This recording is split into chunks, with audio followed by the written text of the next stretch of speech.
기계 일을 아직도 풀이하고 있다는 놀라운 사실입니다. 근데 뭐 이게 모의고사 하는 게 아닌 게 중요하겠습니까? 그냥 모의고사는 매주 올라오는 거고 자기 역량만큼 암기하면 되는 거고 제가 좀 중요하다 생각하는 것들에 대한 방향성만 좀 잘 잡으시면 되지 않을까 하는 생각이 드네요. 그래서 모토는 일주일에 10문제. 엄청 큽니다. 그죠? 일주일에 한 개 외우기도 힘들거든요. 근데 이게 단계별로 지나다 보면 어느 순간 돼요. 제가 이제 서울에 스터디 하시는 분인데 아무것도 안 하고 제가 말씀드렸죠. 그냥 모의고사 올라오는 거하고 교재만 봤는데 최신 40점대. 40점이 옛날 시험 같지 않습니다. 요즘에는 40점 넘는 게 좀 쉽잖아요. 처음이나 두 번째는. 근데 해서 질문하면 그래 막 잘하시고 이런 건 아니지. 근데 엄청 열심히 그것만 봅니다. 그것만 봐서 일정 점수 올라가서 이렇게만 해서 답이 점수가 안 오른다. 그럼 그때 펼쳐나가면 돼요. 근데 처음에 이제 문제가 조금만 해보니까 안 되니까 이제 다른 책도 보고 이 책 보고. 근데 이제 이 내용이 이해가 안 되는데 다른 책에도 이해 안 되거든요. 책은 자꾸 쌓이는 거예요. 책 부자, 이렇게 자료 부자. 점수는 그대로. 그래서 조금 알 때까지는 가시는 게 전 나쁘지 않다고 봅니다. 살짝 보면 제가 이제 요번에 이거 지난 시간에 한번 얘기한 적도 있었는데 이런 것들을 한번 해봤어요. 불 났어, 불. 물에 대한 소화 효과 이렇게 생각해 보니까 불이 났네. 불이 이렇게 났어요, 불. 그죠? 불을 끄기 위해서 이렇게 쌓았어. 그죠? 쏜 거죠, 이렇게. 그죠? 물을 쐈더니 온도가 내려가. 무슨 소화? 냉각소화가 되겠죠. 냉각소화입니다. 냉각소화의 이제 모토는 인하점 이하. 인하점 이하고, 최근에 이제 타 시험에 발화점 이하까지도 나왔어요. 발화점 이하는 명료한 시험 정의는 안 하지만, 까지. 냉각이 되는 이유, 즉 온도가 내려가는 이유는 뭡니까? 이런 거죠. 물을 쌓아가지고, 여기 있던 물의 상태가 액체였거든요. 액체가 이렇게 바뀐 거예요. 뭘로 바뀌었다고요? 그러면 이렇게, 그죠? 기체가 된 거지, 기체. 기체를 노란색으로 해볼까요? 기체가 됐습니다. 상이 변했네요, 그죠? 상이 변할 때는 무슨 열을? 이럴 때는 잡열이죠. 이 잡열을 기화 잡열 또는 증발 잡열 이렇게. 이게 엄청 크죠? 얼마나 됩니까? 539 킬로칼로리 퍼 킬로그램입니다. 살짝 보면 이제 킬로그램이잖아요. 물 넣었는데 물은 액체잖아요. 근데 왜 킬로그램입니까?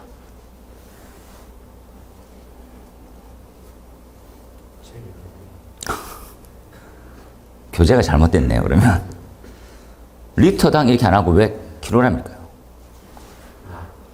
잡열의 시기 MR 질량과 잡열 그건 맞습니다. Q는 mc에 델타 T는 맞는데 반대로 생각해야 되죠. 물인데 왜 킬로그램이냐는 거죠. 요즘에 이렇게 1리터는 1kg이라더라고. 들어봤습니까? 1000리터는 1000kg이거든요. 얘를 1m 3승 또는 1톤 적습니다. 이건 부피고 얘는 무게고 부피거든요. 이해는 되시죠? 왜요? 뭐가 1이니까? 비중이 1이거든요. 그래서 한정할 수 있습니다. 그러니까 리터가 킬로그램입니다. 이렇게. 말 달지 마세요. 같은 거예요. 무게로 따지면 무게당 이렇게 나오는 거죠. 이때 이제 기체가 되면 또 효과가 어떻게 됩니까? 그러면 질식도 된대요. 질식도 파란색으로 써볼까요? 질식 써야 됩니다. 질식은 산소가 차지하고 있는 이 21%였다가 얘를 15%로만 줄이는 걸 얘기합니다. 그죠? 이렇게 줄여지니까 질식이 되는 거고. 그죠? 그리고 이렇게 가능한 이유는 부피가 줄어든 거거든요. 원래 액체 때에 비해서 부피가 몇 배나 팽창합니까? 약 붙여주고 계산은 별도로 있으니까 1700배거든요. 팽창. 기화됨으로써 팽창되는 거예요. 그래서 질식 효과가 있고 냉각 효과가 있습니다. 그렇죠? 그럼 이렇게 팽창된단 말이 무슨 말입니까? 이렇게 팽창. 팽창이 뭐죠? 체적이 늘어난 거죠. 어떻게 체적이 늘어날 수 있습니까? 물은 액체인데 수소결합이 끊어지면서 분자 사이의 거리가 멀어지기 때문에 가능합니다. 요 원인이 뭐를 베이스로 하고 있습니까? 이런 거죠. 그 형태가 다 물의 수소결합입니다. 물의 수소결합은 보시면 이렇게 생겼죠. 이렇게.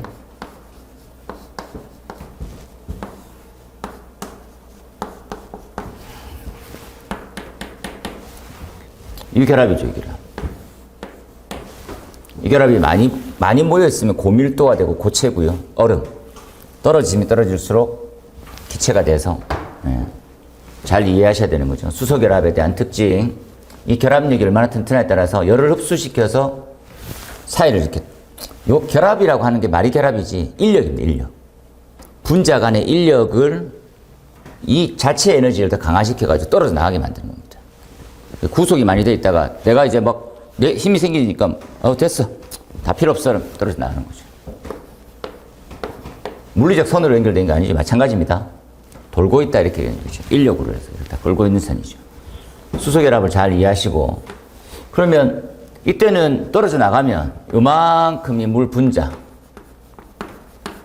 만큼이 분자죠. 그럼 얘네들은 액체 때나 질식할 때, 즉 기체가 될 때나 다 분자는 유지하고 있다는 거죠. 근데 반대로 특이한 금속을 했더니 물을 뿌렸더니 수소가 튀어나가는 거예요. 산소도 튀어나가고 수소가 튀어나가는 거죠. 액체를 뿌렸는데 무슨 물질입니까? 금수성 물질입니다. 이해하시고 이렇게 튀어나가는 이유는 금속 화재일 때가 있습니다. D급. 근데 물이 이 분자 단계에서 수소하고 산소가 튀어나가게 만들려고 하면 어떻게 하면 물 분자가 튀어져 나갈까요? 어떻게 하면 되겠습니까? 물 분자에서 수소하고 산소를 빼내고 싶어요. 전기 분해하면 됩니다. 첫 번째가 전기 분해라는 것들을 이용하면 됩니다. 제일 간편한 방법 중에 하나지만 어렵죠. 두 번째, 뭘 하면 됩니까? 요 특징이죠. D급 화재 특징. 우리 말하고 있는 고온, 초고온에 해당됩니다.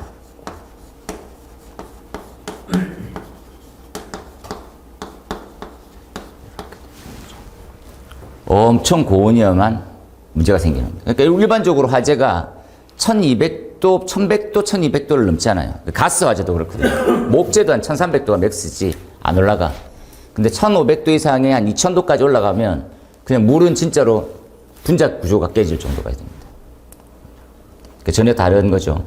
이렇게 돼서는 수소로 인해서 화재가 확대될 수 있다는 걸 고민하고 이때 이제 조심해야 될 것들은 뭡니까? 라면 물을 불에다가 뿌렸는데 급격히 액체가 기체되면서에 대한 소화 메커니즘이 아니라 바로 되는 경우도 있죠. 이렇게 액체 기체. 그러면 뭐가 문제가 생깁니까? 수증기 폭발이 생겨요. 그건 또 다시 또 번외로 이쪽에다가 수증기 폭발이죠.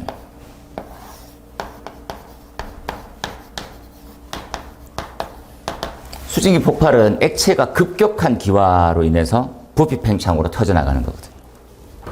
이때는 열을 흡수하는 개념이잖아요. 열을 흡수. 근데 열을 흡수했는데 불을 끈다라고 하는 좋은 취지가 아니라 부피가 팽창함으로써 터져나가는 거거든요. 이걸 갖다가 이제 온도는 줄이면서 폭발이니까 냉폭발 이런 말이에요. 냉폭발이다, 그죠? 냉폭이고 물리적인 거 화학적인 거. 폭발이. 액체에서 기체되니까, 네, 물리적인 1번이죠, 물리적. 폭발에서는 이렇게 다루면 되고요. 유리에서도 마찬가지입니다. 유리에서 점도가 높은 액체가, 그죠? 고온의 액체가 우리가 알고 있는 물을 만나게 되면 부피가 또 팽창해서 문제가 생기는 거죠. 위험물 쪽에서는 오버 사계로 생각하시면 되죠. 이런 메커니즘을 갖고 있어요. 그래서 이거 잘 이해하시면, 그러면 도대체 여기다가, 그럼 우리 방사를 했었을 때 방사를 하면 액체로, 기체로 어떤 놈을 보내는 게 훨씬 더 냉각 효과를 용이하게 할 거냐는 거죠. 이건 다시 한번 이해를 시키기 위해서 같은 양, 봉상입니까? 적상입니까? 아니면 무상입니까? 이런 거죠. 어떤 효과 제일 좋겠습니까? 네. 압도적으로 높죠. 아니, 그 메커니즘만 생각해 보면 액체에서 올라가고 있는 단계 아니냐. 더 용이하게. 봉상으로 된 것보다는 무상이 표면 장력이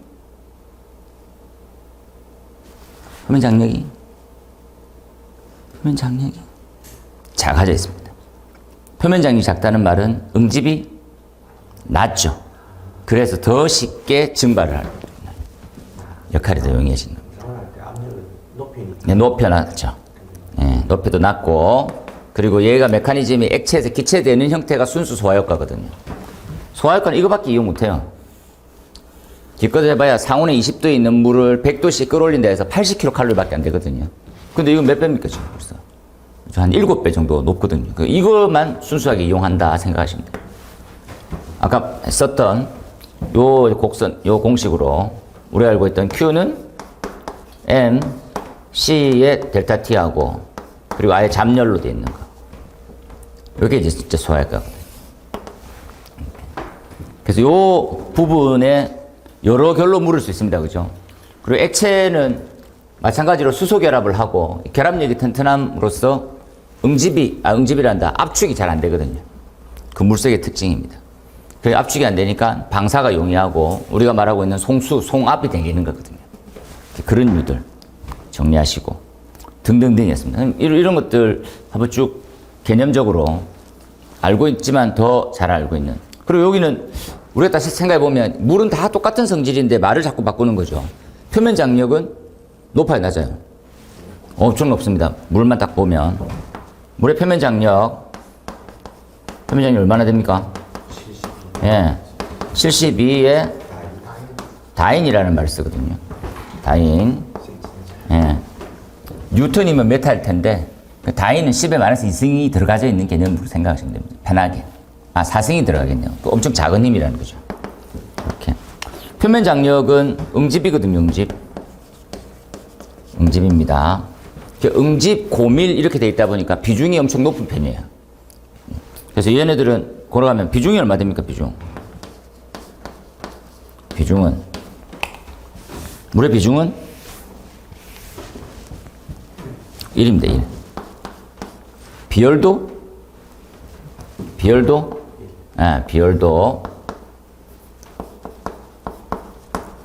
비열도 1입니다. 비열의 단위는 유사하죠. 뭐만 들어갑니까 하면 도시만 추가됩니다. 단위만. 그래서 이렇게 딱 되어 있는 거지. 그래서 뭐가 문제가 됩니까? 응집도 잘하고 무겁거든요. 그렇다 보니까 무슨 화재에 적응성은 없다고 이렇게. 지금적으로는 B급에 적응이 안 되죠. 쓸 수가 없게 되어 있습니다. 그 오늘 배워보게 될, 어떻게 하면 되겠어요? 이렇게 하는 거죠. 물을 뿌리면 안 되겠구나. 답은 나왔죠? 물을 뿌리면 안 되겠구나. 첫 번째, 비중을 낮춰서. 왜? 기름 있는데 기름 속으로 들어가서 불 끄는 건 아니거든요. 표면을 덮어야 되잖아요. 그러니까 가볍게 만드는 게 좋아요. 가볍게 만들라 했더니 어떤 방식이 제일 가볍겠습니까? 라면 거품으로 만드는 게 제일 좋아요. 이해되죠? 그래서 B급에 적응을 하기 위해서는 뭐냐? 비중이 무거운 물로 활용했을 때는 거품이 좋겠네, 거품을 이런 폼. 폼. 이랬더니 거품을 잘 만들려고 하면 거품을 잘 만들고 있는 놈이랑 섞이는 게 제일 좋아요. 이건 금속 거품을 만들든지 아니면 세제 같은 거품을 만들든지 선택하는 건데 내열성 이런 것들 차지해 두고 그런데 표면 장력이 높으면 거품이 안 만들어지는 거지.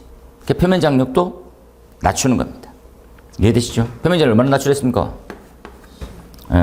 약 30여 정도로 낮추고 수성막포는 20에서 17 정도 됩니다. 이렇게 낮춰야지만 거품화 될 수 있거든요.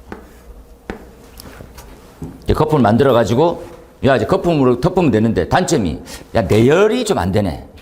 내열이 되는 파가 있고 안 되는 파가 있는 거죠. 그러니까 단백질을 활용한 라인은 거품을 만들면 내열성은 좋은데 나머지 성질이 엉망이고 그냥 세제같이 만들어 놨더니 불소를 좀 넣은 왜냐하면 불소가 이제 그 우리가 말하는 방염에 대한 성능이 있으니까 이렇게 만들었더니 뭐가 떨어지는 내열성능이 떨어지는 그래서 둘이 만나는 거죠. 이거 포는 아시다시피 이렇게 되어 있습니다. 담백포가 제일 먼저 나왔죠. 담백포. 야, 담배포 깜짝 놀라죠. 불을 이겨내는 거품이 만들어지는 거죠. 대단한 놈일세, 씨. 대단한. 단점은 1년에 한 번씩 바꿔요. 아우, 돈이 많이 드는 새끼가 안 되겠구나. 그죠? 그 다음에 반대편에서 뭘 만들었습니까? 합성 계면활성 제품을 만들어요. 합성 계면활성제. 계면활성 단순 기름 거품을 안 되고 활성 제포가 나오죠. 그 다음 나온 형태가 뭐가 나왔습니까? 야, 수성막포가. 수성막포의 원래 명칭은 불소가 들어가져 있는 불속의 계면활성제예요. 여기 딱 나왔습니다. 요 파류는 내열 성능이 현저히 떨어집니다. 노답이죠, 노답. 거품은 잘 만들어냈는데, 불 잘 꺼지면서 거품 잘 만들어내고 소화력이 엄청 빨라졌거든. 근데 단점이 내열 성능이 떨어져 있는 거죠. 그래서 어떻게 불 속의 계면활성제에 담백포를 섞으면 되죠. 그래서 나온 놈이 불화 담백포입니다. 불화 담백포. 내열성 그리고 기타 추가 성질. 그래서 불 속의 계면활성제 담백포에 불 속의 계면활성제 약간 섞은 거지 이게. 그래서 요 라인으로 개발된 거죠. 순서가 이해되시죠? 각각의 특징들 다 보면. 그래서 봐서 요 두 개는 어떤 성질을 가지고 더 좋아집니까? 라면 내유성이죠. 내유성이 있으면서 기름에도 강한데 점착 성능 좀 뛰어나고 막 티타등 좀 있거든. 계속 그런 특징들. 그래서 불 빨리 끄는 게 어떤 성질이냐 이렇게 갔을 때 요것을 이렇게 넘어가는 거죠. 결국 이렇게 만들었었는데 기름불에 잘 견뎌야 되면 이렇다 이런 것들 가는 거지. 흐름상을 좀 잘 이해하시면 좋겠어요. 그래서 물부터 출발해서 물 이야기에서 원래 알고 있던 소화효과와 흐름, 기본, 약재 특성 다 쓸 때는 무조건 소독한 불안경으로 쓰는 거죠. 이렇게 물적 특성, 물적 성질, 결합에 대한 이해, 그렇죠? 그래서 우리가 알고 있는 뭐 H2S하고 아니면 CS2나 뭐 이런 것들, 그렇죠? SO2하고 어떻게 다르냐 이런 것들도 고민하시고 보면 되겠습니다. 됐죠? 여기까지. 그 다음 나온 형태가 5번은 다시 한번 얘기했었죠. 5번은 바쁘십니까? 사진 하나 찍었어요. 단톡에 좀 올려주세요. 네? 전 안 나오게. 저는 안 나오게 좀 부탁드렸습니다. 네. 이게 왜 찍으라냐면 그때그때 자꾸 수업이 내용이 바뀌어가지고 네. 막 찍고 있거든요. 막 그거 하고 있어가지고. 됐습니다. 아유, 고생했어요. 네.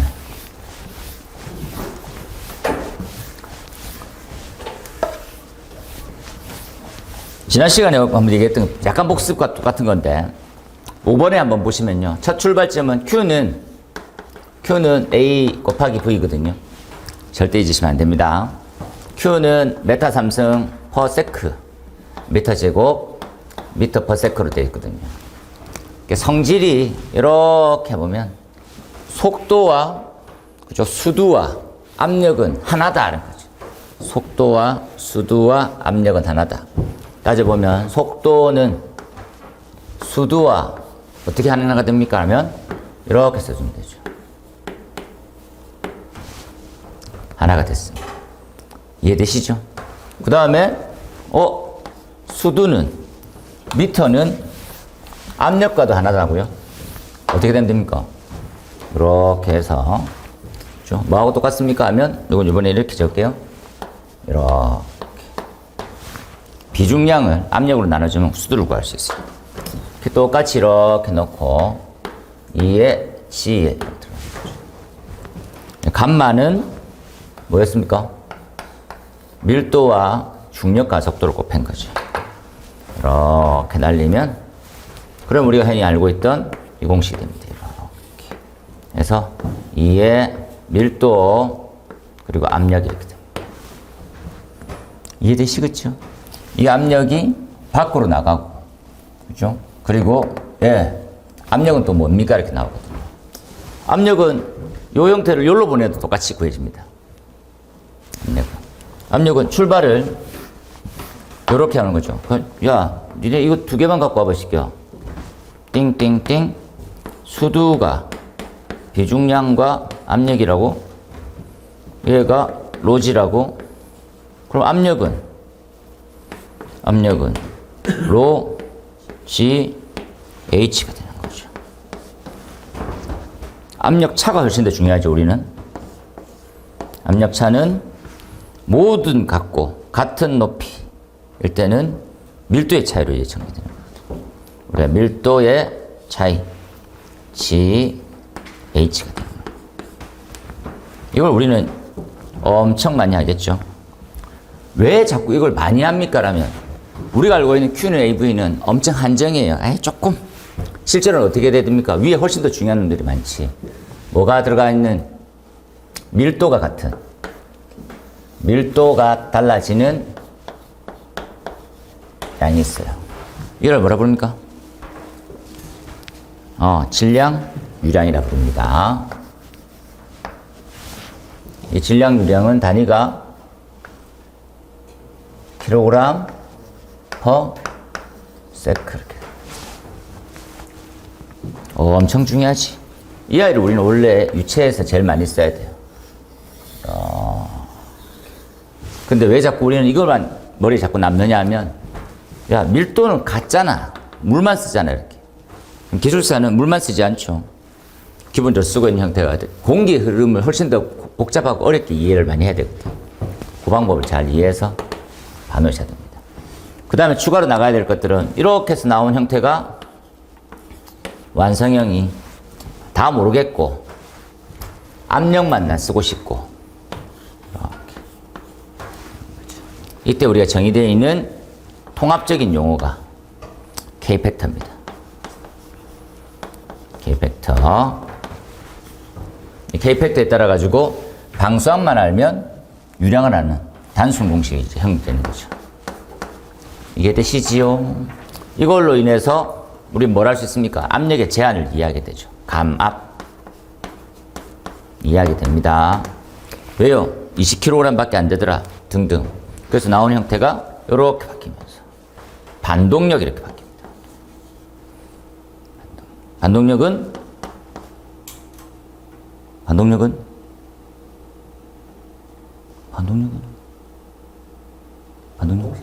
네, 공식 말하는 거지. 6호 여기 같은데. 0점 1월 바쁩니까? 1월 날 나왔으면 기억했었을 텐데. 스터디 안 하면 벌써 말가 있잖아요.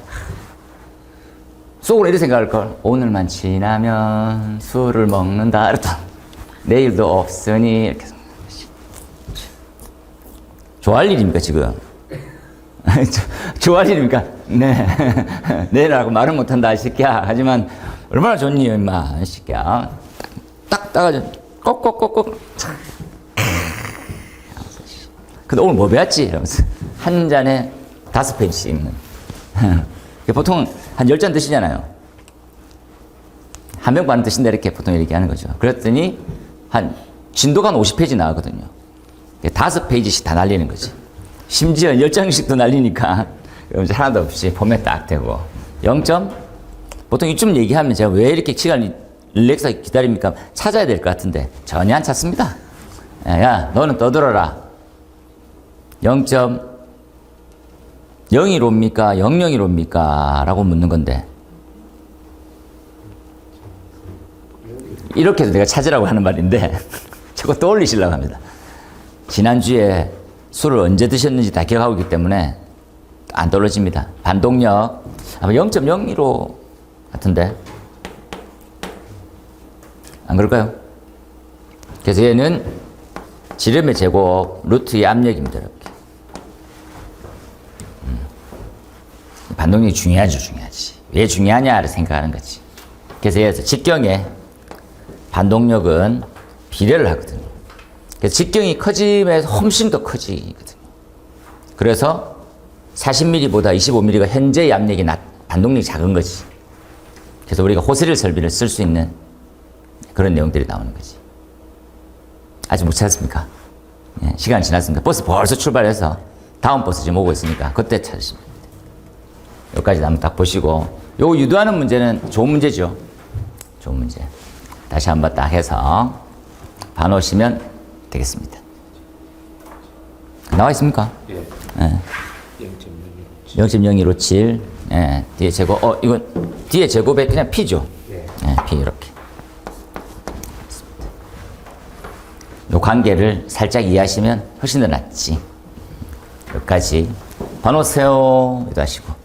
그 다음에 이제 저 6번 되게 좋아하는 문제인데 6번을 왜 좋아하냐면 유체가 흐르면 마찰 손실이 발생해. 그 마찰 손실 때문에 우리가 원하는 만큼의 뭐를 못 만들어냅니까? 라는 거죠. 뭐를 못 만들어냅니까? 라면 압력이 안 나오는 거죠. 압력이. 골치 아파지게. 유량이 안 나오지. 결국은. 유량이 안 나와지면 불을 못 끄는 거죠. 결국은 불을 끈다는 말은 얘지거든요. 얘. 일정 압력을 보내서 일정한 토출구를 통한 물을 보내야지만 불이 꺼지거든요. 무조건 이렇게 생각해 봅시다. 살수밀도 들어봤습니까? 살수밀도가 뭡니까? 살수밀도. 스프링클러에서 많이 들어본 것 같은데. 살수밀도는 면적에 물을 도대체 얼만큼 쏟아 보내줘야 불이 꺼지냐 이렇게 결정되는 거거든요. 이게 정해놨어요. 어떠한 설비별로. 생각해 봅시다. 옥내 소화전은 몇 리터, 몇 RPM 나와야 됩니까? 쏘면. 130이 나와야 돼. 130 리터 퍼 민. 그러니까 1분에 갖다지, 이건 좀 그렇네요. 압력당 물의 양을 얘기하니까 130리터로. 생각을. 이것도 이렇게 나오고 출발하는 거죠. 생각이. 130리터, 맞죠? 이렇게. 맞네요. 예. 스프링클러는 80. 그리고 살수밀도라고 하는 것들은 똑같습니다. 면적당이거든요. 면적에 얼만큼 나와야 됩니까? 정도만 생각하면 되는 거지. 우리가 살수밀도라고 보면, 우리 일반적으로 알고 있는 130이나 80이나 등등 리터 퍼 민의 메다 제곱. 면적당 얼마다. 이걸 쓰는 이유는 순서대로 따지면 압력 일정 이상이면 유량이 일정 이상이 되고 해당되는 면적에 맞춰가지고 방사만 되면 불 꺼지는 거거든요. 정해놨습니다. 이렇게 루틴을. 그때 가장 핵심 사항은 압이 나와야 유량이 나오는 거 아니냐. 어떤 압 최소 이상 나와야 됩니다. 왜? 구멍이 정해져 있거든요. 이건 면적이고 여기 요 사이의 관계에서 구멍이 정해져 있으니까.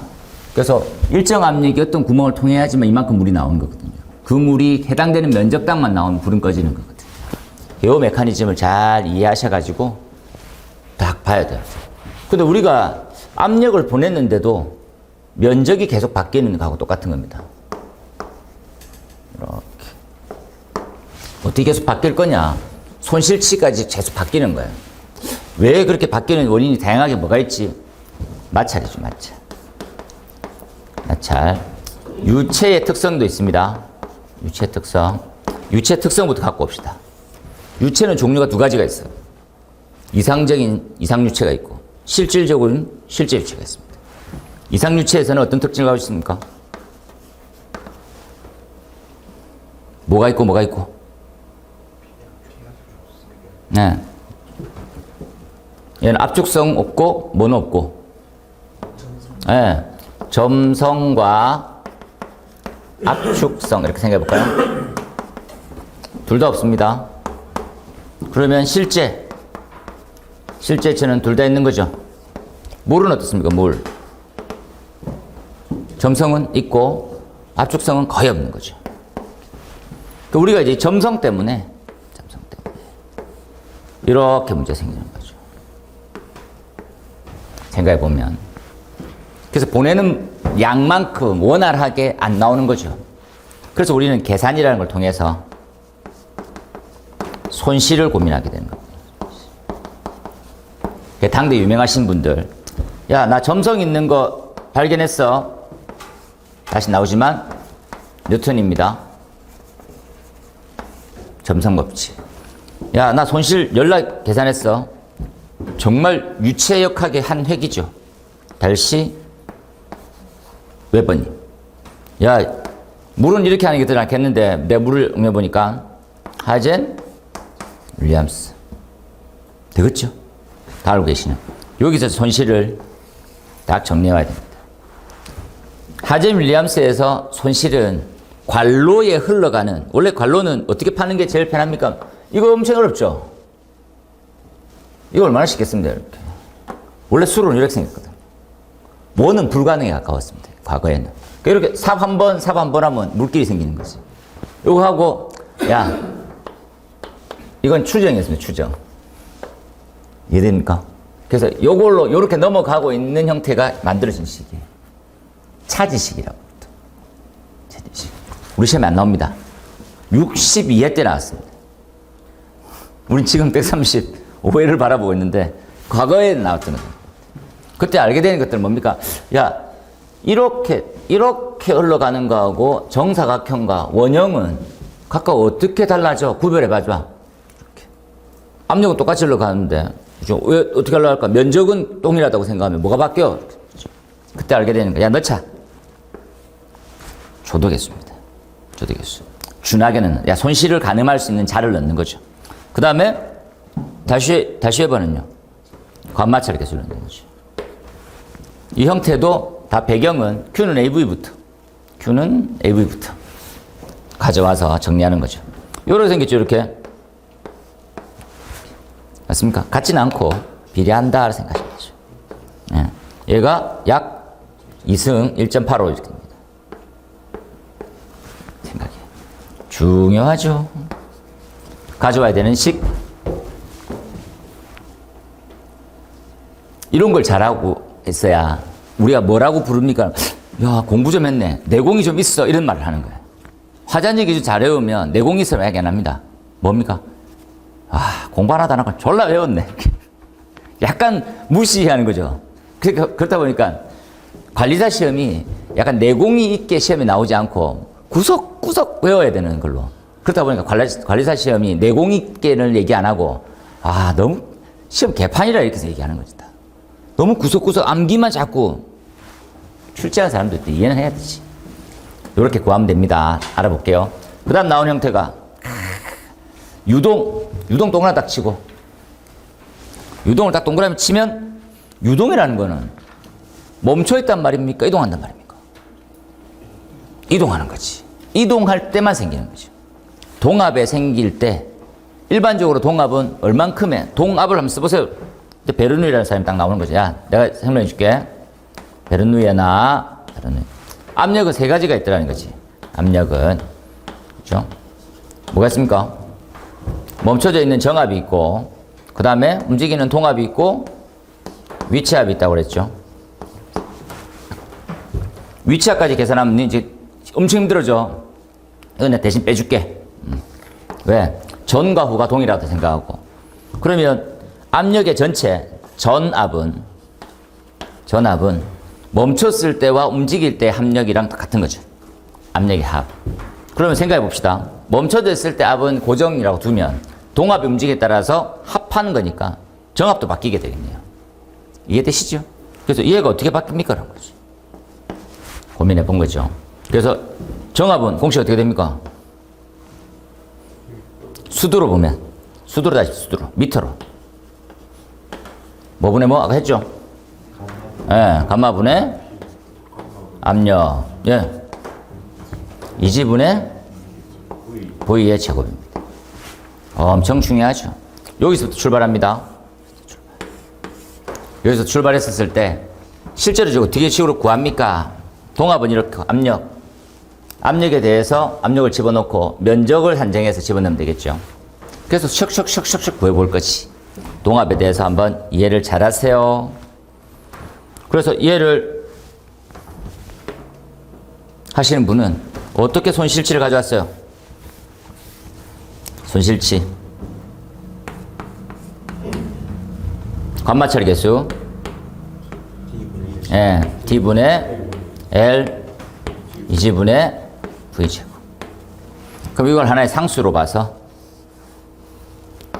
상수입니다. 단위가 미터니까 알 수 있게 되는 거지. 얘를 K로 두고 이 값이 어떤 모양이 어떤 형상에 따라서 바뀌는 건지 보는 거지. 형상은 단순하죠. 관이 축소가 될 때가 있을 거고요. 관이 확대가 될 때가 있겠죠. 그렇죠? 얘네들은 완만이고 급격히로 계산해봐. 기계에서는 완만히 급격히를 다 배우거든요.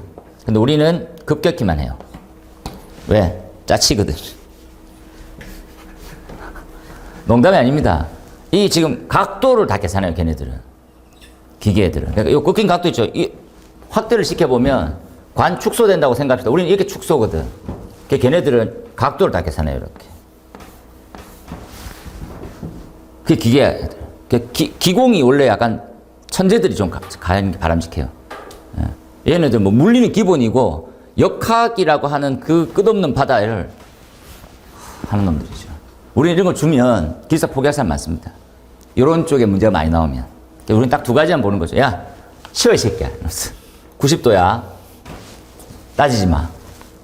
왜요? 배관이 90도, 기계 가까이 새끼야. 이 두 개 보는 거죠. 급격한 관 축소, 급격한 관의 확대. 이때 보는 거지. 공식을 보세요. 열 전달. 제가 무차원수 좋아하는데 무차원 자꾸 산에서 산으로 넘어가고 있어가지고 너셀스, 비오트, 그죠? 프리에, 그 다음에 프란텔스까지 준비합시다. 준비. 근데 제가 이렇게 말해놓고 약간 짜증나는 말이 시험에 제일 많이 나온 것은 무슨 수? 레놀즈입니다. 그럼 이걸 하란 말인지 레놀즈 수를 하란 말인지 레놀즈는 기본으로 깔고 요번 시험은 요거 대비하라는 거지. 그렇죠? 아니 이렇게 있더라고. 학원별로 학원에서 기본 문제 200개를 주고요. 그 다음에 다음 또 심화 또 200개를 주고 그 다음 또 200개를 이렇게 주더라고요. 그렇죠? 제가 하고 있는 모의고사는 135회 위주로 돼 있어요. 기본 문제도 있지만 뺀 게 많다고. 저도 고민했어요.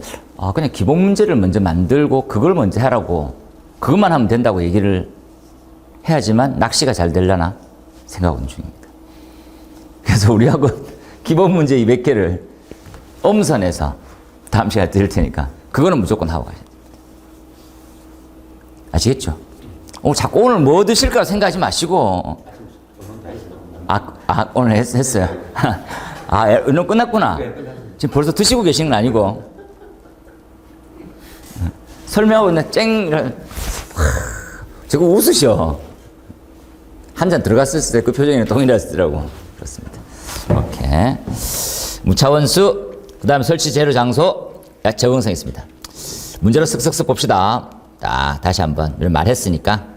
요것들은 안 봤을 사항이 플로트 노즐이거든요. 4번. 다시 한번 볼게요. 이렇게 한번 봐주세요. 우리 요 두 가지만 봤을 때 유체 흐름으로 맞춰가지고 배관이 축소 확대 형태로 되고 있으면 벤출인데 손실이 가장 작은 축에 속하게 되네. 그리고 플로트 노즐이 있고 오리피스 밑에 있고 플로트 노즐의 특징은 관이 축소가 되어 있는 형태로 유지가 되거든요. 일정량, 그러니까 일정 거리 이상 유지가 됨으로써 유체를 약간 그 흐름을 안정적으로 유지시켜주는 거지. 얘는 그거 없습니다. 급격히 축소되었다가 그냥 끝이에요. 그렇다 보니까 와류도 많이 생기고 등등을 알아본다 보시면 되겠죠. 그래서 약간 보면 벤츄리 미터 갔다가 오리피스 미터 갔더니 이거 안 되겠군 싶어서 완화시켜 놓은 게 플로트 노즐이다 생각합니다. 플로 노즐. 넘어가서 요 유도식은 129회 때 마지막으로 나왔었거든요. 근데 우리가 이제 일상생활에 많이 쓰고 있는 양 중에 하나라서 딱 보시면 되겠습니다. 그래서 다시 한번 보니까 0.653의 D의 제곱 요렇게가 네모되어 있으면 이 형태를 K 값이라고 보통 부르고 K 값에 대해서 적어봐. 그렇죠? 똑같은 문제인데 유도해봐. 아니면 어떻게 활용이 되고 있는지 써봐. 할 수 있습니다. 그러니까 우리가 알고 있던 130, 80, 간이는 50, 아니면 5개 수하전 뭐 250 등등이 나오는 형태가 전부 다 조고의 값으로 활용해서 쓸 수가 있거든요. 출발은 다 동일하죠. 우리 아는 토리첼리의 식부터 출발을 해서 거기에서 연속 방정식에서 요 V에다가 요 V를 요 결과를 쏙 집어넣은 거죠. 속 집어넣어서 쭉 나오는데 이 중에서 변수가 하나 나와요. 따당. 걔가 얘입니다. 유량의 개수. 유량의 개수의 원 취지는 뭡니까? 야, 너 배웠잖아. 점성. 점도로 인해서 광경별 어떻게 해서 손실이 생기는지를 따져보는 개수가 있습니다. 그 개수고 단위 환산은 그냥 편하게 생각하세요. 다 날려. 그냥 결과는 이렇게 나왔습니다 해도 상관없어요. 여기서 단위 환산한다면으로 쓰셔야 돼요. 이렇게 하면 이렇게 나오겠지요. 딱 보면. 그래서 0.6597 우리가 기사 때 끊임없이 많이 암기하던 식 중에 하나입니다. 유량계수 얼마? 유량계수는 절대 1을 넘을 수가 없죠. 그렇게 넣으면 우리가 원했던 Q는 AV에서 지금 나와 있는 압력에 따른 유량 볼 수 있다는 것이. 넘어가 볼게요. 관마찰 개수 또는 조도. 하진 윌리엄스식입니다. 우리가 말하는 이제 그 유체, 물을 사용할 때 가장 중요한 부분 중에 하나죠. 그래서 과거 기출을 보면 하진 윌리엄스는 어떤 환경에서만 쓸 수 있는지에 대한 부분들도 4가지 조건이 따로 나와 있습니다. 그렇지만 첫 번째가 어떤 흐름일 때만 쓸 수 있습니까? 등등이 정해져 있어요. 충류입니까? 난류입니까? 난류입니까? 네. 한 번 더 기회를 드리겠습니다. 난류에서만 쓸 수 있습니까?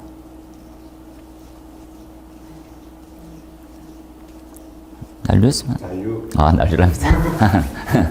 틀리면 오늘 틀리면 한잔 하실 자신 있습니까? 예. 아, 됐습니다. 그럼 뭐 없잖아요. 술 없는 대단하시네요. 그래서 요 지금 메가파스칼 단위 바뀌고 난 다음에 형태니까 한번 보시고 상수 단위 완산을 위한 상수 부분들이 들어가 있고 QCD입니다. 요건 이제 세밀하게 다시 한번 말씀을 드릴 때가 있을 텐데 Q를 바꿀 수는 있어요, 없어요? 불 끄는데 옥내수 화재는 130 LPM 필요해요. 근데 야, 이번에는 100으로 되면 좀 끄지. 됩니까, 안 됩니까? 아예 불가능한 거죠. Q 손 못 댑니다. 그렇죠? 그 다음에 광경 축소가 가장 큰 효과가 있죠. 이게 되겠습니까? 그래서 요 D를 어떻게 줄여 나갈 수 있을까를 고민하는 게 수리 계산의 끝판입니다. D를 조절해서 델타 P를 이 손실이라고 하는 이 손실을 얼만큼 줄일까 고민하는 거죠.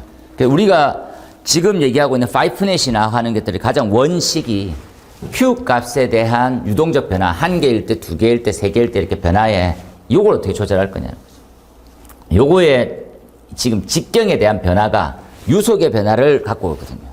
그 유속을 제한하면서 요 지금 관의 직경을 어떻게 줄여가지고 손실을 맞출까가 고민인 거지. 요걸 되게 단순하게 엑셀 파일로 만들어도 됩니다.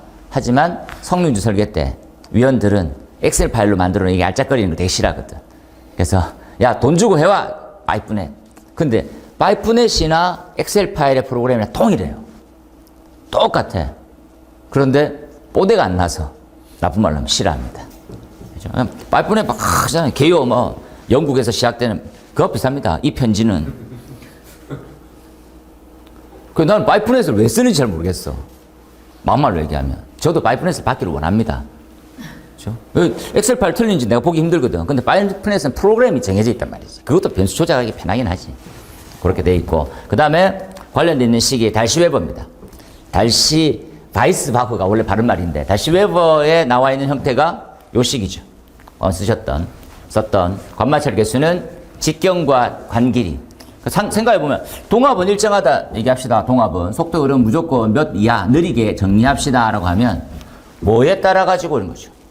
관경이 커지면 손실은 줄어들고 관길이가 짧아질수록 손실도 작아지는 거죠. 그러면 중요한 것은 F는 뭡니까? F는 위쪽에 보는 조도랑 같은 역할을 담당하고 있는 거예요. 관마찰 개수, 우리가 말하고 있는 거칠기. 그렇게요. 관마찰 개수가 크면 손실이 큰 거고 조도 개수가 크면 반대로 손실이 작은 배관이다 이렇게 이해하시면 되죠. 그 두 개의 식을 같은 단위로 맞춰가지고 턱 넣었어요. 이렇게 집어넣었다, 그죠? 집어넣었더니 이런 식이 나왔네요. 그죠? 잘했네요. 그 다음에 활용 보시면 되겠습니다. 넘어갔어. 7번. 아까 얘기했던 지금 핵심 사항은 요 문제입니다. 요 문제. 동합일 때 발생하는 겁니다. 원형관밖에 안 쓰죠. 우리는 사각관 자체를 쓰지 않거든요. 사각관으로 가면 또 우리가 알고 있던 공방부에서 손실을 또 특이하게 다 반영시키기 어렵습니다. 유동이란 말은 동합, 흐를 때 발생하는 손실. 정리해 보세요. 그죠? 그럼 흘러갈 때 손실은 당연히 발생하는데 어떻게 흘러가느냐? 관이 갑자기 커지거나 관이 갑자기 축소되거나 이렇게 됐을 때 보자. 그래서 그 애를 유식하게 돌연확대관, 돌연축소관으로 구분해서 보는 겁니다. 그죠? 마찬가지 공식으로 갖고 오는 거죠. 나머지는 쭉 두고 베르누이에서 정리해 보는 거죠. 요렇게 관마찰 따져봤더니 요 식입니다. 요 식. 정리해서 축소관에 대한 직경에 따른 압력과에 대한 면적 사이 관계 마찬가지죠. 압력과 면적 사이 관계에서 수식에 대해서 정리. 얘네들은 무조건 25점짜리 나와요. 근데 10점짜리로는 암기식이 돼 있어야 돼요. 무슨 말입니까? 결론이 돼 있어야 돼요. 결론이 이 정도까지는 암기를 딱 10점짜리를 해놓고 25점짜리처럼 천천히 풀이해 보는 거죠. 그러면 결론은 맞는데 과정이 좀 틀리더라도 점수를 받는 거죠. 그런데 전체적으로 암기를 통으로 안 돼 있으면 쓰다가 엉뚱한 답이 엉뚱한 그런 빵점이 되는 거예요. 그래서 도저히 암기가 불가능해 좀 힘들다. 그러면 10점짜리 틀에서 요 식은 외우고 있으라고. 요거 외우고 있으세요. 요거 외우고 있고 25점짜리 풀어나갈 수 있으면 25점에 가깝게 받는 거고 안 되면 뭐 10몇 점이라도 받을 수 있는 거지. 요거랑 딱 세팅해 놓으세요.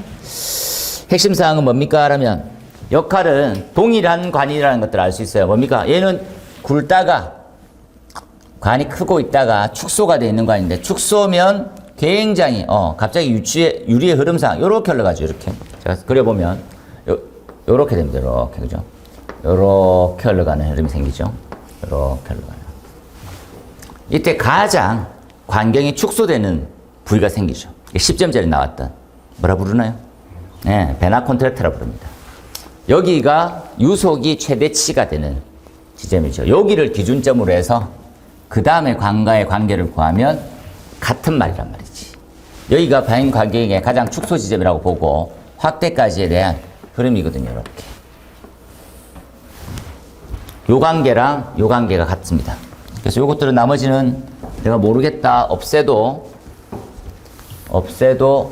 같은 말이라는 거죠. 얘랑 얘.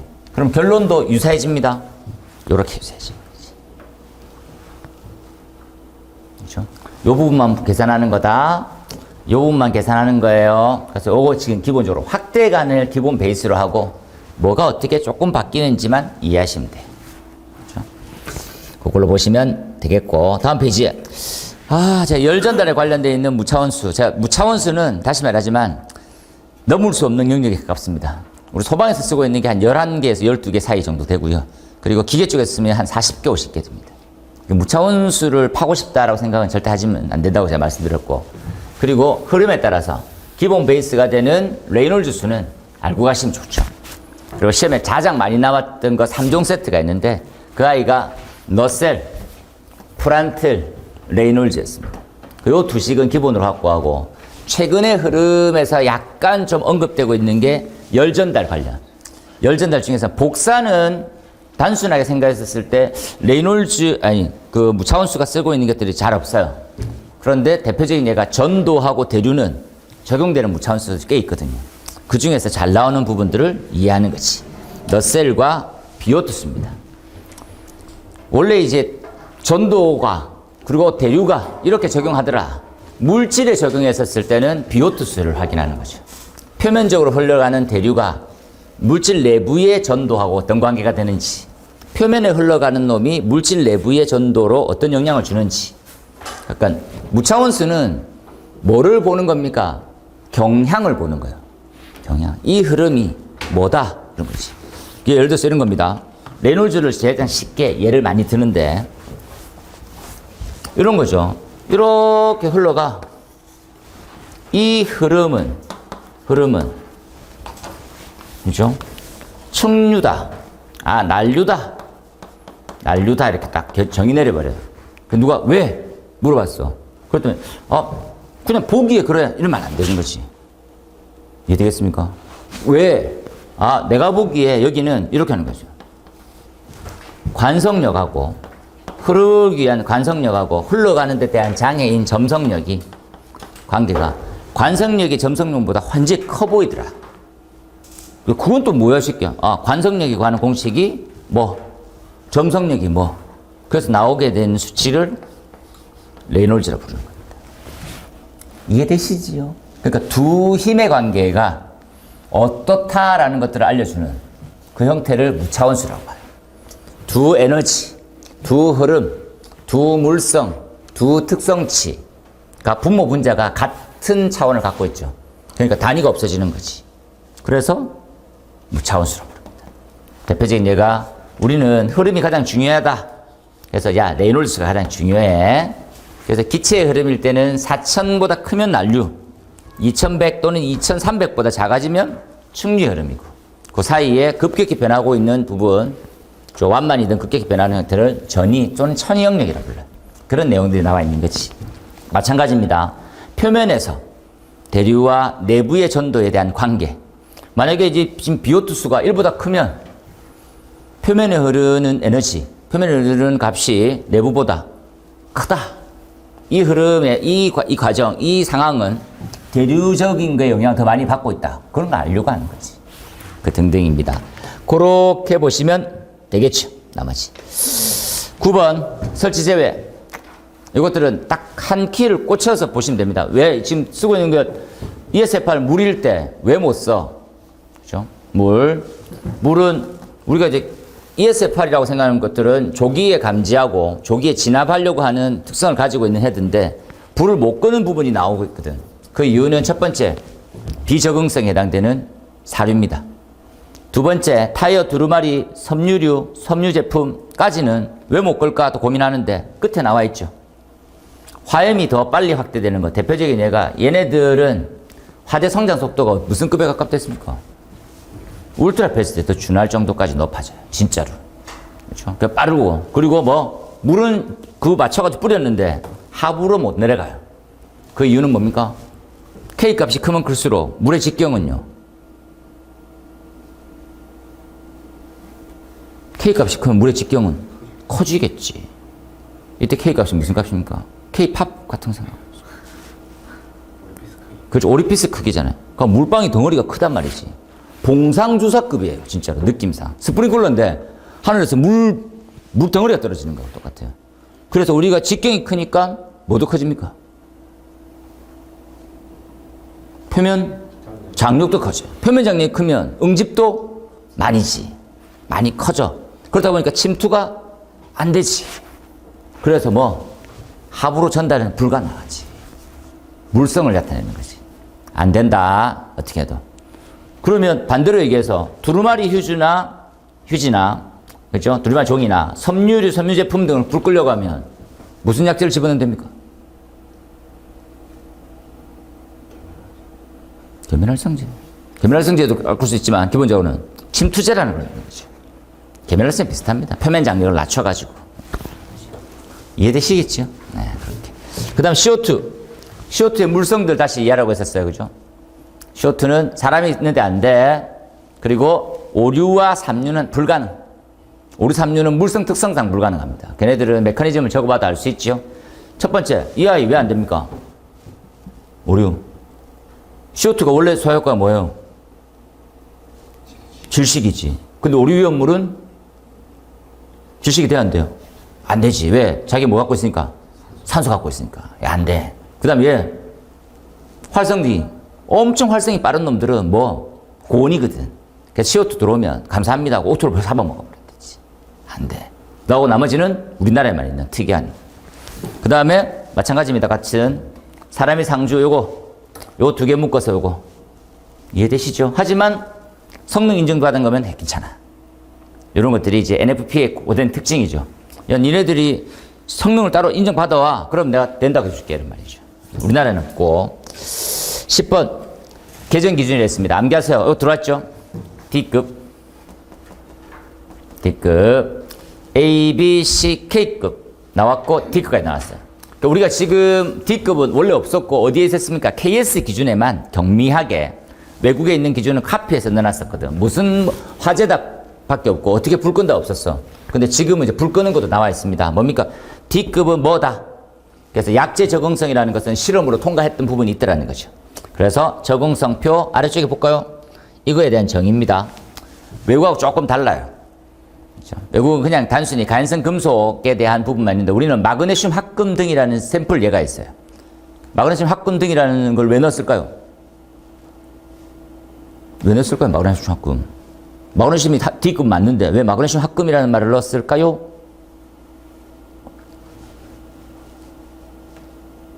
왜 대답 안 할까요? 적응성이 뭡니까? 적응성이. 요 지금 기준에 넣었다라고 하는 말은 뭘 뜻할까요? 그 소화된다라는 것들을 뭘로 확인했습니까? 실험으로 증명한 거. 우린 실험으로 증명하지 않으면 넣을 수가 없어요. 그래서 왜 과거에 우리가 A, B, C 밖에 없었고 그 다음에 K가 들어오게 된 이유는 K급 시험이 통과됐거든. K급 시험이 2가지가 있습니다. 뭐가 있을까요? 소화 성능 시험이 있고 스프레시 시험이 있습니다. 그걸 통과하면 야 D급 인증, 아니 K급 인증. 그 다음에 D급이 나왔단 말은 D급 소화 시험이 생겼단 말입니다. 그게 시험에 나오죠. 암기하세요. 거기 보면 어떤 금속으로? 마그네슘으로 테스트를 해요. 됐습니까? 원래는 우리가 어땠습니까? 야 D급 얘기해봐. 칼륨, 나트륨하고 시작하거든. 우린 칼륨, 나트륨 테스트를 했을까요? 안 했을까요? 안 했지. 이해되겠습니까? 근데 나트륨이 제일 강해. 나트륨이 왜 강해요? 왜 제일 위험해? 주기율표를 돌려보세요. 반응성이 제일 커요. 몇 쪽? 1쪽. 그리고 1쪽보다 좀 많이 떨어지는 애들이 2족이거든. 2족의 대표적인 애가 누구? 마그네슘이에요. 마그네슘 알짱거리면서 불 껐다 해서 나트륨이 꺼진다라고 하는 건 가정할 수가 없어요. 그러니까 조심해야 돼. 그죠? 그래서, 근데 갑자기 얘는 제가 얘기했잖아요. 외국에도 한 10년 전까지 묵혀두고 있는 기준을 우리나라도 10년 동안 묵혀두고 있었던 상황이에요. 근데 갑자기 기준이 땅땅땅 공포됐어요. 왜? 리튬 배터리. 리튬 이온이 아니라 리튬 배터리 불났었을 때 공장이 타니까 야, 우리가 있잖아, 이 새끼야. 됐어. 아, 좀 부자. 나중에 번하면 돼. 빨리 올려. 탁탁. 올랐습니다. 시험 기준 암기하세요. 유력, 초유력 이렇게 되죠. 넘어가서 11번 소화기 기준입니다. 자, 소화기, 자동 소화장치 이런 것들은 걱정스러운 게 기준 3종 세트는 반드시 암기하고 가세요. 과거에는 고층 건축물이 꽤 많이 나왔어. 지금 최근에 나왔던 건 3종입니다. 뭐? 공동주택, 또 창고, 또 전기저장시설. 요 세 놈은 아직 우리 시험 바운더리 안에서 향후 2, 3년 동안은 계속 유지가 돼요. 그 중에 1번은 전기저장시설입니다. 왜? 이 새끼 잊을만 하면 불나고, 잊을만 하면 사고 터지고. 그렇죠? 창고 지금 좀 잊을만 하죠? 쿠땡 창고 언제 난 줄 압니까? 보세요. 잊을만 하잖아요. 한 번 더 불나면 또 시험에 나오는 겁니다. 보통 한 2년, 3년 정도 지나면 다 까먹어요. 그러려니 하죠. 그래서 기준 3가지 공동주택, 전기저장시설, 창고시설에 대해서 소화기구하고 자동사장치는 이렇게 적응성이 나눠져 있구나 구분하시고 넘어가서 12번 상태도는 온도와 압력을 기준점으로 물질의 상태를 봐가려고 하는 거거든요. 신기하게 이 물질은 어떤 지점에서는 세계가 공존하고 어떤 지점에서는 더 이상 압력을 아무리 올려도 액체될 수 없고 온도를 아무리 올려도 뭐 더 이상 기화되지 않는 지점이 있는 임계점을 만나게 됩니다. 요 두 개가 가장 중요해요. 두 개. 그리고 두 가지 물질을 같이 보는 게 좋습니다. 물과 또는 CO2 같이 보시는 게 제일 좋아요. 그래서 물 지금 한번 다 보세요. 삼중점 그리고 결합 이해 공유결합 잘 해놨네요. 답 공유결합 수소결합 표면 장력 크고 됐어. 정도만 말하면 되지. 그 다음 13번 펌프의 주의 배관. 펌프는 개통을 그려보는 연습을 많이 하시는 게 좋습니다. 왜냐하면 이게 비전공자들은 개통을 많이 그려볼수록 숙지라는 걸 하거든요. 근데 그게 제일 잘 돼 있는 것 중에 하나가 그 안전원 교재가 제일 잘 돼 있습니다. 안전원 교재는 공짜로 다운받아 볼 수 있거든요. 인쇄는 제한돼 있지만 보는 것들은 괜찮아요. 그래서 뭐 화면을 캡처하신다든지 기타 등등의 방법으로 활용하시면 되는 거죠. 그래서 이렇게 생겼구나. 그 밸브를 그려봐 이런 건 아니에요. 그냥 머리에 그게 들어와 있어야 되니까 개통도를 이렇게 쭉 다른 개통도 다 필요 없어. 펌프의 주의는 몇 번 보는 게 좋아요.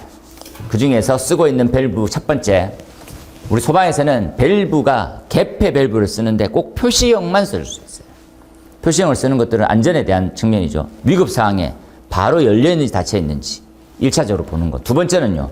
자동 시스템을 도입한다면 어떻게 해야 됩니까? 수신기에서 그게 확인이 돼야 돼요. 그 스위치 이름을 템퍼 스위치라고 부릅니다.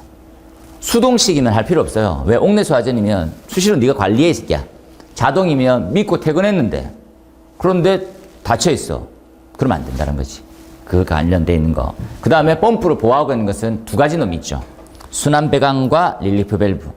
특이하게 우리는 소방 펌프가 세 가지 시험을 해서 이 펌프에 대한 유효 성능을 확인을 해요. 첫 번째, 다 잠궈놓고 돌리는 체절. 그리고 불 끌 수 있는 정상적인 상태에서 돌려보는 전격. 야, 진짜 괴롭혀보는. 유량을 엄청나게 많이 빼보면서 압력이 유지가 되는지를 보는 과부하 또는 최대 운전이 있어요. 그 세 가지를 보는 거지. 근데 특이한 사항이 우리 펌프에 대한 가동 시스템, 펌프 한번 돌면 그 펌프는 수동 정지 전까지는 절대 멈추지 않아요. 위급한 사항이 많았거든. 우리가 설정 값을 주니까 돌았다 말았다를 운전점 기준으로 왔다 갔다 하는 거예요. 안 돼. 펌프 한번 돌리고 나면 네가 수동으로 꺼. 불 다 꺼졌는지 재발 안 되는지 확인하고 꺼. 그런데 펌프가 계속 돌면 체절 운전 이상까지는 안 가있지만 체절 운전을 하면서 과열이 생길 수 있거든. 그걸 해결하라고. 그 해결에 대한 모토가 릴리프와 순환배관으로 나타나요. 보시고 그 다음 방금 전에 성능시험은 세 가지를 보름. 그렇죠? 자, 성능시험 배관이라는 게 있더라. 여기까지에 대한 답입니다. 답은 엄청 단순하게 일부러 기준 문제로만 냈습니다. 기준 문제. 보통 이제 이 내용 릴리프 밸브가 많은지도 알고 순환배관이 뭐하는지도 알지만 기준 써보라고 하면 진짜 쥐약이 많아요. 그래서 이런 것들은 기준 아는 게 훨씬 더 중요해서 냈습니다. 여기까지 보시고 10점짜리였습니다. 여기까지 보시고 나머지는 다음 주로 누르겠습니다. 되겠죠? 네. 기지개 펴시고 모감 돌리시고 간단하게 드시고 수업에서 뵙겠습니다. 고생하셨습니다. 고생했습니다. 고생했습니다.